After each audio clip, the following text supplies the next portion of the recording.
യേശുവിൽ ഏറ്റവും സ്നേഹമുള്ളവരെ, യേശുക്രിസ്തുവിൻ്റെ പ്രസംഗങ്ങളുണ്ട്, പ്രബോധനങ്ങളുണ്ട്. യേശുക്രിസ്തു പറഞ്ഞ അനേകം കാര്യങ്ങളുണ്ട്. ഓരോ സാഹചര്യങ്ങളിൽ ഈശോ സംസാരിച്ച അനേകം വിഷയങ്ങളുണ്ട്. ഇപ്പോൾ നമ്മൾ കേൾക്കാൻ പോകുന്നത് ഈശോ സംസാരിച്ച ഒരു വിഷയത്തെ സംബന്ധിച്ചാണ്. നിങ്ങൾ പരസ്പരം സ്നേഹിക്കുവിൻ. നിങ്ങൾക്ക് ദൈവിക നിയമം വേണ്ടവണ്ണം അറിയാമോ? അതിൻ്റെ 10 കൽപ്പനകളും അറിയാമോ? ബാലനായ നിനക്ക് അറിയാമോ? ഒരുപക്ഷെ നിങ്ങൾക്ക് അറിയുമായിരിക്കാം. ദൈവം കൽപ്പിച്ച കാര്യങ്ങൾ വിശ്വസ്തയോടെ പാലിക്കുമെങ്കിൽ നിങ്ങൾ വിശുദ്ധരായിത്തീരും.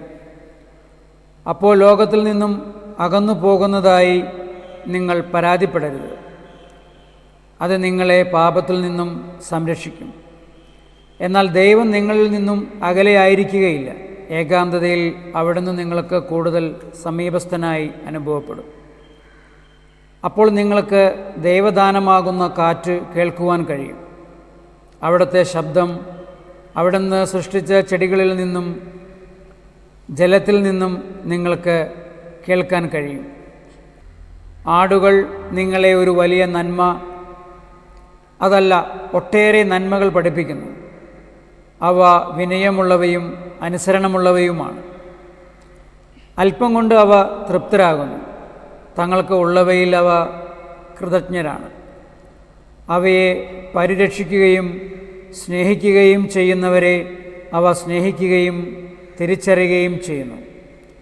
അതുപോലെ നിങ്ങളും പറയുക, ദൈവം ഞങ്ങളുടെ ഇടയനാകുന്നു.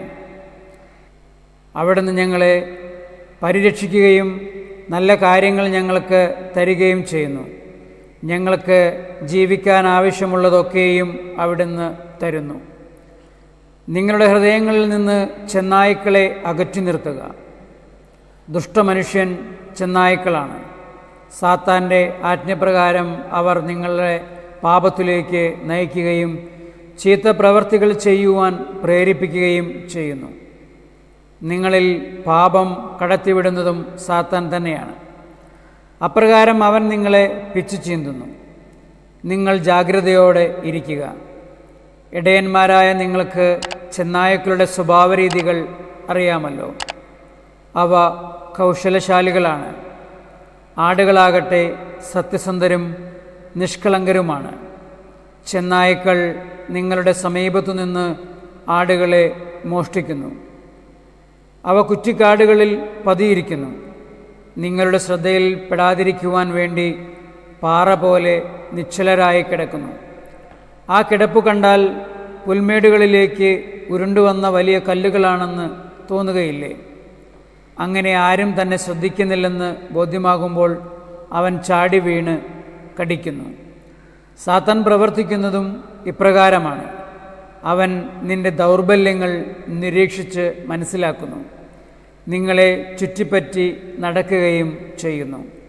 എന്നാൽ ഉപദ്രവകാരിയായ അവൻ്റെ സാന്നിധ്യം നാം അറിയുകയേ ഇല്ല.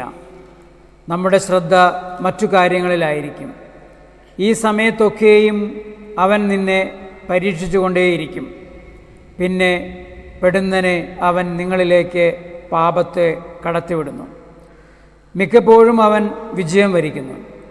എന്നാൽ നിങ്ങളോടൊപ്പം ഒരു വൈദ്യനുണ്ട്. കാരുണ്യമുള്ള ഒരാത്മാവുണ്ട്. ദൈവവും അവിടുത്തെ ആത്മാവും തന്നെയാണ്. നിനക്ക് പരിക്കേറ്റിട്ടുണ്ടെങ്കിൽ, നീ രോഗിയാണെങ്കിൽ നീ അവരിൽ നിന്നും അകന്നു പോകേണ്ടതില്ല. പേപിടിച്ച പട്ടി ചെയ്യുന്നത് പോലെ നിങ്ങൾ ചെയ്യരുത്. നേരെ മറിച്ച് കരഞ്ഞുകൊണ്ട് അവനോട് സഹായം അഭ്യർത്ഥിക്കുക. പശ്ചാത്തപിക്കുന്നവരോട് ദൈവം ക്ഷമിക്കും.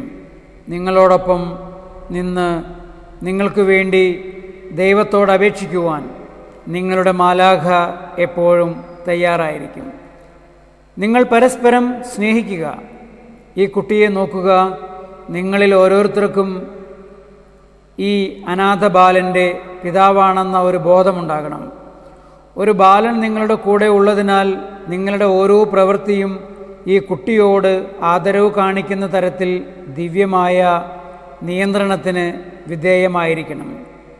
മരണം അവനിൽ നിന്നും നീക്കിക്കളഞ്ഞ് പ്രദാനം ചെയ്യുവാൻ നിങ്ങളുടെ ഈ കൂട്ടായ്മ മൂലം കഴിയണം. നാം നമ്മുടെ അയൽക്കാരനെ സ്നേഹിക്കണം. ഈ ബാലൻ ദൈവം നിങ്ങൾക്ക് പ്രത്യേകമായി ഏൽപ്പിച്ചു തരുന്ന ഒരു അയൽക്കാരനാണ്. നല്ലവനായിരിക്കുവാനും യഥാർത്ഥത്തിലുള്ള ഒരു വിശ്വാസിയായിരിക്കുവാനും സത്യസന്ധനും പാപവിമുക്തനും ആയിരിക്കുവാനും നിങ്ങൾ അവനെ പഠിപ്പിക്കണം. ഈ ആട്ടിൻപറ്റത്തിൽ ഒരു ആടിനേക്കാളും വില ഇവനുണ്ട്. ഒരു യജമാനനു വേണ്ടിയാണ് നിങ്ങൾ ഈ ആടുകളെ നോക്കുന്നത്. അവ നശിക്കാനിടയായാൽ യജമാനൻ നിങ്ങളെ ശിക്ഷിക്കും. അങ്ങനെയെങ്കിൽ ദൈവം നിങ്ങളെ ഏൽപ്പിച്ചിട്ടുള്ള ഈ ബാലൻ്റെ കാര്യത്തിൽ നിങ്ങൾ എത്രയധികം ശ്രദ്ധിക്കണം. ദൈവത്തെയും അവൻ്റെ മരിച്ചുപോയ പിതാവിനെയും ഓർത്ത് നിങ്ങൾ ഇത് ചെയ്യുക. തീർച്ചയായും അവൻ്റെ ഈ അവസ്ഥ ദയനീയമാണ്. അവനെ ചൂഷണം ചെയ്തും ശല്യപ്പെടുത്തിയും അവൻ്റെ വേദനകൾ നിങ്ങൾ വർദ്ധിപ്പിക്കരുത്. എന്തുകൊണ്ടെന്നാൽ അവൻ വെറും കൊച്ചുകുട്ടിയാണ്. ദൈവം ഓരോരുത്തരുടെയും പ്രവൃത്തികളും കണ്ണുനീരും കാണുന്നുണ്ട് എന്ന് നിങ്ങൾ ഓർക്കുക. ഇതെല്ലാം അവിടുന്ന് കണക്കിലെടുക്കുന്നതാണ് രക്ഷയോ ശിക്ഷയോ നൽകുന്നത്. അതിനാൽ എൻ്റെ കുട്ടി, നീ ഒരിക്കലും തനിച്ചല്ലെന്ന് ഓർത്തുകൊള്ളുക. ദൈവം നിന്നെ കാണുന്നുണ്ട്. എന്തെങ്കിലും നിന്നെ വിഷമിപ്പിക്കുകയും തെറ്റു ചെയ്യാൻ പ്രേരണ തോന്നുകയും ചെയ്യുമ്പോൾ ഇപ്രകാരം പറയുക: ഇല്ല, എന്നെന്നും ഒരു അനാഥ ബാലനായിരിക്കുവാൻ ഞാൻ ആഗ്രഹിക്കുന്നില്ല. നല്ലവനായിരിക്കുക, ഞാൻ നിങ്ങളെ അനുഗ്രഹിക്കുന്നു.